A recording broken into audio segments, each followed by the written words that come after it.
Taylor Swift and her private jet have quite the carbon footprint. She's a mile-high climate change fraud. Then America's farmland is falling into the hands of billionaire elitists and Chinese communists. We're getting to the bottom of it with North Dakota's Ag Commissioner. Then she's an MMA fighter, and oh yeah, she's raking in the big bucks selling foot pics on OnlyFans. Don't hate the player, hate the game. Felice Herrig joins me in studio. And last but not least, you know I have some final thoughts. And we're starting off the hottest month of the year right now.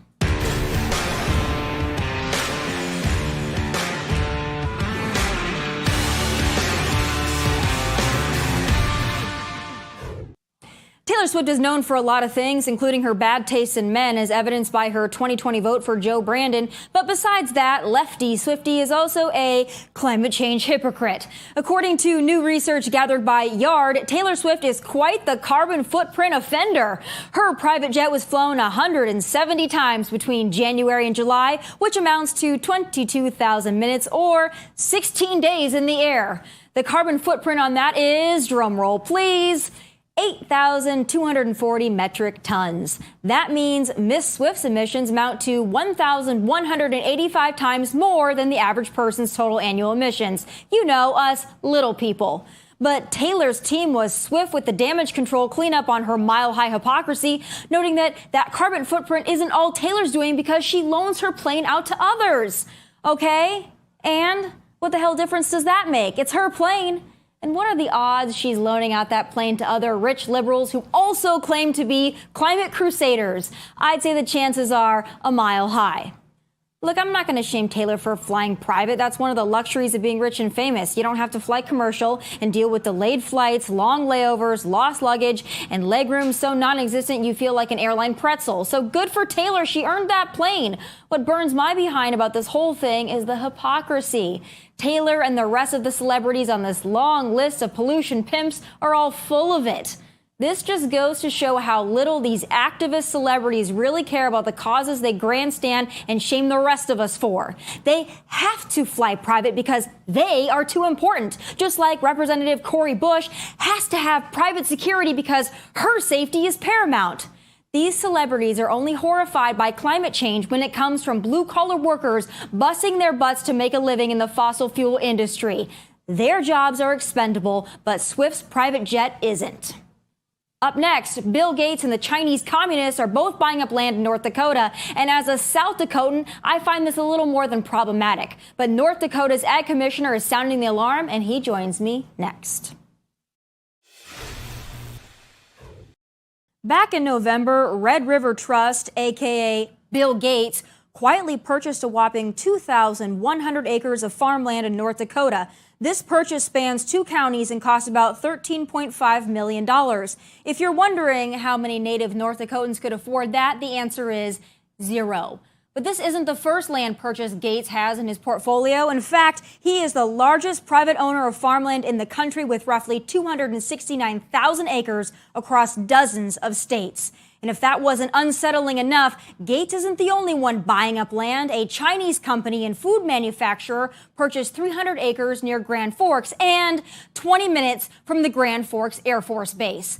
That is unsettling to say the least. What business do Gates and Communist China have in North Dakota and their farmland? And what will this do to the state, our country, and everyone as a whole? I need to know, and I have the perfect person to ask. Joining me now is North Dakota Agricultural Commissioner Doug Goring. Commissioner, thank you so much for being with me. I am a proud South Dakotan, and this disturbs me to my very core, and I know that you've been sounding the alarm. Let's start with Bill Gates. When you heard that he was buying up all this land in North Dakota, what was your initial thought? Well, one of the first things that I got asked about was, is it legal? What's he doing? And I know that people wanted to know a lot of the details. When it was confirmed that Bill Gates had purchased the land, I had numerous calls. In fact, to this day, I'm still getting emails, I'm getting snail mail, and I'm getting phone calls about it. People are upset. Bill Gates doesn't share the same values that the Midwest does. Bill has actually attacked agriculture and animal agriculture, and that's upsetting to people. I think the biggest question is, after they learn some of the details about what the price of the land sold for, they wondered, why didn't this go up for public auction? Because neighbors in that area said that land would have brought more money at public auction than it would have just going out seeking out Bill Gates and selling it to him. So we saw that it did go through as a legal purchase, despite the people of the area being upset about it, and as you mentioned, wanting it to go out for public auction. But what does he plan to do with this land? Does anybody know his actual plans, why he would want farmland in North Dakota? As you mentioned, he's all about lab-grown meat. He's against the agriculture industry as it relates to, cattle producers themselves. So why North Dakota? I mean, you've got a beautiful state, but of all the places that Bill Gates could maybe have a second or third home or some beautiful land, I don't know if North Dakota would be his first choice. Well, it's probably more likely with a lot of people.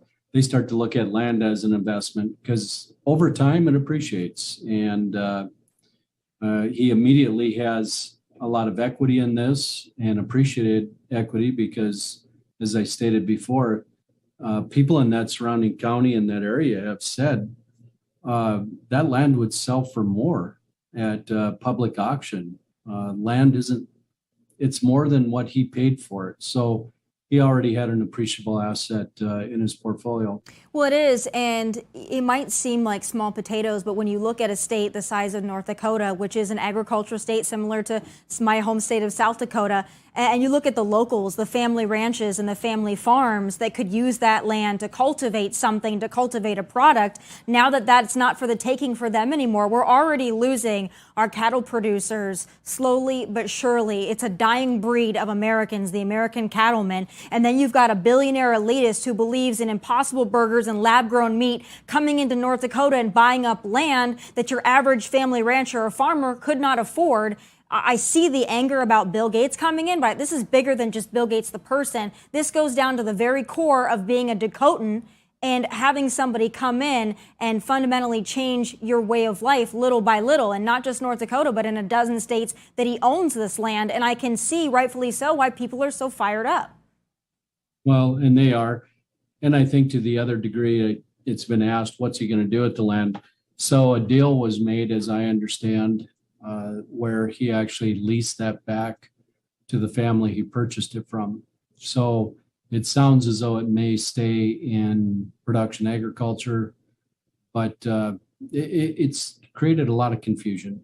People are just... Well, my initial thought on that is it's also very unsettling, even if he is leasing back the land, because I'll tell you, I come from a family of ranchers, and they have long said that once the American cattleman is run out of business, they will still be working the land because we need food, but they will essentially be serfs on the land. They will be servants to a landlord. And you've got somebody like Bill Gates, who is a billionaire, and it might seem like it's all a big conspiracy theory, but when you check everything out that's been going on, everything they told us was a conspiracy theory for the last 2 years has come true. So I see why people are upset, but maybe even more unsettling than Bill Gates buying this land is Chinese communist companies coming in and buying land. What in the world would they need those acres 20 minutes from an Air Force base in Grand Forks? For the life of me, I can't figure out the motivation here unless it's some kind of a national security threat. What have you heard about that? Technically, when you see land that's being purchased, it is ag land or it's farmland. And in this situation, they reclassified it for commercial property, and they're looking at building a corn lysine plant. Now, a lot of the farmers in the area are a little frustrated because we're not getting a lot of value-added investment in North Dakota, and they welcome it. They don't necessarily like who the owner is, but people are torn. And I know that as citizens in the state, some are asking the question why. And I know the issue came up about the Grand Forks Air Force Base. I did make some inquiries in Washington because right now it's legal. There's nothing that's illegal about what happened. In these foreign direct investments that you see taking place across the United States, if they put up bricks and mortar, they generally tend to comply, because they don't want the federal government to come in and confiscate their property and resell it on them. I know we'd certainly like to see corporate America step up and not be risk adverse and invest more in North Dakota, invest more in value-added agriculture. We have wonderful opportunities here.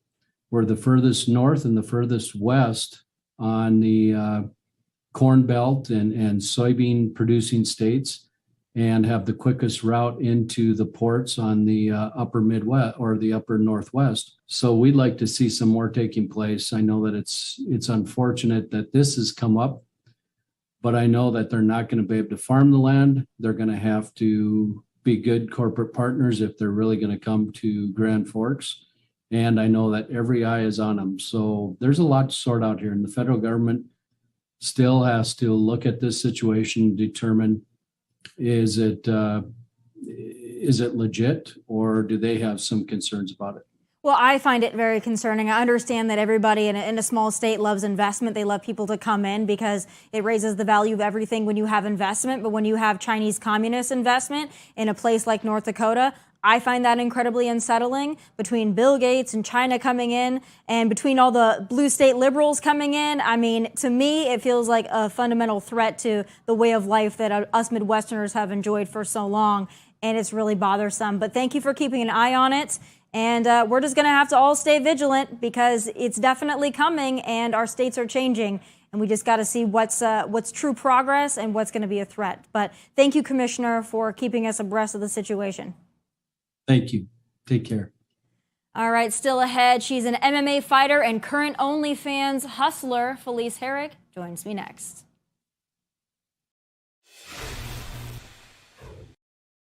Her nickname is the Little Bulldog, and not only is she a mixed martial artist and combat sports star, she's also a bona fide OnlyFans hustler, raking in big bucks for foot pics and even selling her dirty socks. Call it what you want, but she's tiptoeing this side hustle all the way to the bank. Joining me now is MMA fighter Felice Herrig. All right. So I get maybe 5 comments on my stuff a day saying OnlyFans is the place to go. If you want to make money, go on OnlyFans. But you did it, and you're making money. What inspired the transition?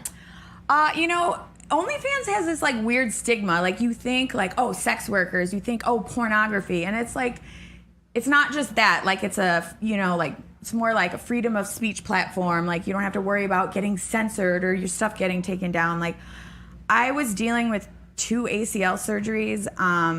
Fighting like MMA like isn't like other like sports, like football. If you sign a big contract with the NFL, you get injured, you get sidelined, you still get paid. Like with MMA, you don't fight, you don't get paid. So ever since in 2007, I was on a reality show called Fight Girls, and I remember people would always be like, "Oh, your feet!" Like they'd like my signature move used to be like a front kick to the face, and I remember like people would make these dirty comments about my feet. I'm like, what? And like there was like a wiki feed of me out there. Like I also have a wiki feet, by the way. Yeah. All right. All right. You got nice toes. Well, thank you. Thank you. Yes, you're welcome. But so I just like during like the pandemic and during my knee surgery, I was like, I had just bought a house. I'm like, what am I gonna do for money? I'm like, is it weird if I start a OnlyFans foot page? Because there seems to be the market there. And I knew nothing about OnlyFans. You don't really know until you're on there and you learn as you go. And then I realized the money was just like ridiculous. I've made more money in the past year on OnlyFans than I've ever made my entire fight career. Are you comfortable telling us how much you've made to date? Give us an estimate. $500,000. Oh, you've made $500,000? Yes. In the last couple of years? Year. In the last year? So, okay. Say what you want, but these bad boys, these puppies are making me... So it's dough. So let's break this down a little bit because I am now fascinated by this. I mean, I rake in some pretty good money on Cameo, but not like that kind of money. And the pictures that you're sending, they're not explicit pictures. They are literally your feet. My feet. I mean, I'll be sexy in them, like nude implied, but like nothing like you don't see my little hoo-ha, you don't see my tatas, you don't see any of that. It's just like my feet, like just they love it. And there's a customer out there. Apparently there's a customer out there. Yes. What does that say about society? Are your customers, I would guess, predominantly male? I mean, I don't know if I have females on there, maybe, but probably yes. I think it's just, so I guess supposedly from what I've heard, I could be wrong, it's like the #1 fetish is like feet. That is the weirdest thing. But if you're able to, flip a couple bucks from it, I just am astounded at how much you can make by selling foot pictures. But the OnlyFans dynamic, I mean, I know that a little bit about OnlyFans. They have a subscription, and then they have where people don't have to pay for a subscription, but they pay for a specific request. So do you do both, or how do these come in? For those that are not familiar with OnlyFans, how does this come about? Well, so I have the subscription base, so I charge $9.99 a month. So, and a lot of people just go on there because they're hoping you're going to get naked, you know? But then there's also like, I literally can do a live stream. There's something apparently called ignoring video. I could literally lay here with my feet and just post a little camera, and then they'll just like tip you. They tip you. So sometimes I'll make like $500 in like 20 minutes just by doing like a live stream. What does OnlyFans cut of that? 20%. They take 20%. But who cares? It's totally worth it. Were you astounded at how much you were able to make? Yes. I didn't know, like, going into it, I had no idea like anything about it. I just kept seeing people like post things like, oh, OnlyFans. And I was under the impression it was like nudity. But then I was like, well, what happens if I didn't know, like, there's no like fine print that's like, oh, if you want to be on OnlyFans, you have to make sure your shirt's off. You have to be topless. I just started it. I said, hey guys, I'm starting a foot page. You guys seem to like my feet. I'm posting them on Instagram for free, so might as well get paid for them. I mean, I wouldn't like, but like, they're my feet. There's an interest. There's an interest in the feet. Yeah. That is so interesting to me. But the thing about OnlyFans, it comes with a negative connotation. I think that's changing. But the OnlyFans dynamic isn't just sexual pictures or even sexy pictures. There's a lot of just influencers and content creators that are on OnlyFans. And I actually have a theory. I think, especially with what we're dealing with the algorithms on social media, OnlyFans might be the last free speech platform that caters to left, right, whatever. Yeah. And it's just an open sphere. You're not going to get censored, and it's not like, oh, we think that your post nobody will care about, so nobody is going to see it. Like, it is what it is. Like, it's right there. Like, people who subscribe to you, they see your post. It's not hidden in this weird, like, triangle of, I don't know, like, now I used to get like 20,000 likes on a photo. Now I'm lucky if I get 900. Like, how does that happen? Right. But at OnlyFans, you haven't noticed anything like that. It really is a platform to make money, and whatever you're into, there's no judgment. It's probably the first like non-political platform now. Like, social media has turned into like, again, like, there's no freedom of speech. You can't say what you want. You get censored. Like, there's no censorship on OnlyFans. Do you have anybody in your industry, in the fighting industry, look down on you or give you dirty looks because you chose to join OnlyFans? Because it does come with a certain connotation, even if people aren't educated enough to know that you're not nude, you're not doing porn. But are they treating you differently? I don't think anybody said anything. If I actually have a conversation and I say, look, like, I think a lot of fighters actually get it, because fighters know, like, I don't know how the public views fighters with our pay, but we don't really get paid a lot, and we put our bodies on the line. We have no, like, when we're done fighting, it's like, oh, it was good to know ya. We don't have like a 401k plan. We don't have, oh, you're getting money. Like, oh, you've been with the company for 10 years. So here, like, every year you're retired, you're going to get like, what, a pension plan or however that is. Like, fighters know that, like, we have to hustle. And I feel like we're constantly having to hustle. And so I just kind of go with the times. I'm like, well, let's try this out and see what happens, and I'll just keep doing it till the wheels fall off, or till, like, if I I mean, if you're making that kind of money, that's a pretty good pad on the old income there. Yeah. Making $500,000, and you really relatively have to do no work other than have your feet on. I mean, I'm guessing you have to make sure your feet are decent, but you would think you would. You would think. I was always like, oh my God, I'm going to have a pedicure or whatever. And like, sometimes they're like, no, we like the dirty feet. That's why, like, the socks, they want my dirty, sweaty, filthy and you socks send after them. Workout. You package them and you send them to these people. Bag. Here you go. do what with them what you will. That doesn't concern you at all? That doesn't weird you out at all? I mean, a buck is a buck, but at some point you're kind of wondering, these are my dirty socks, and you're having to physically wrap them up and send them to somebody.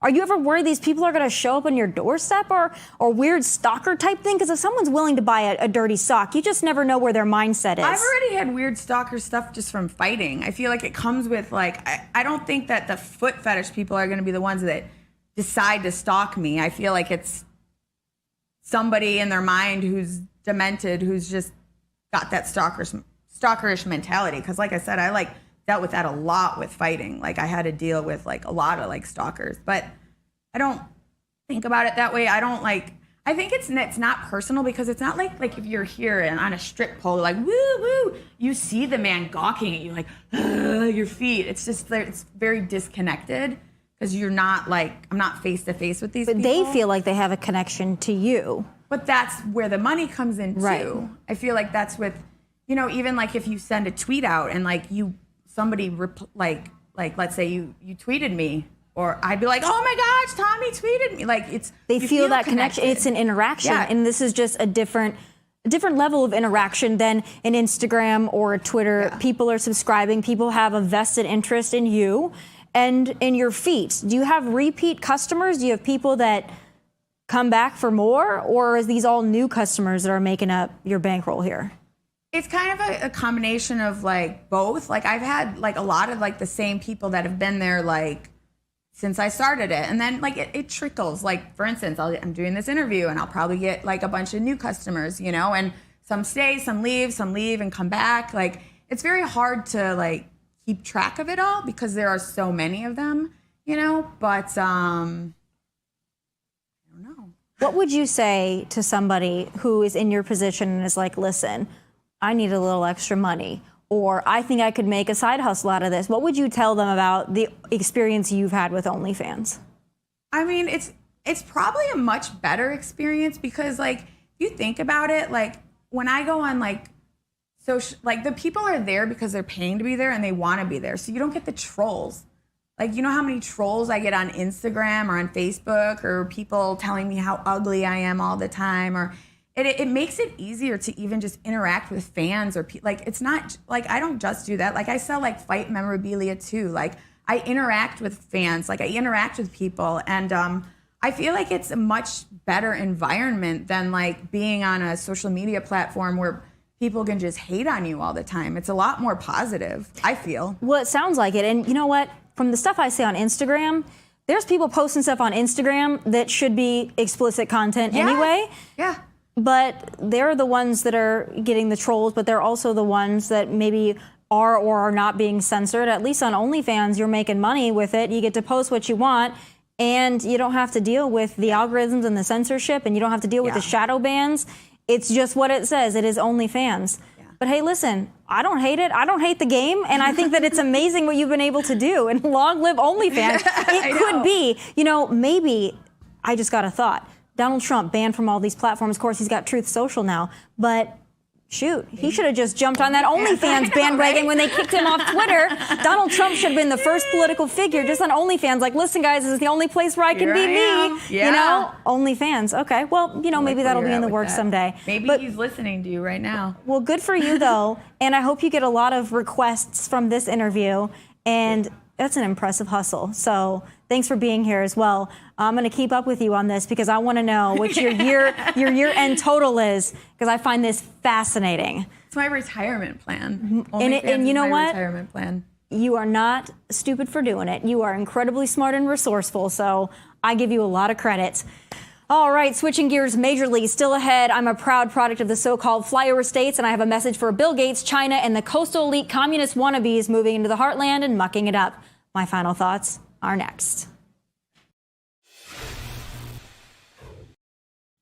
Whether it's Bill Gates, Chinese communist enterprise, or just your average blue state liberals traipsing in with big cuddly money looking to build a second or third home, our heartland states are being invaded and then changed, and I've got something to say about it. It's time for final thoughts.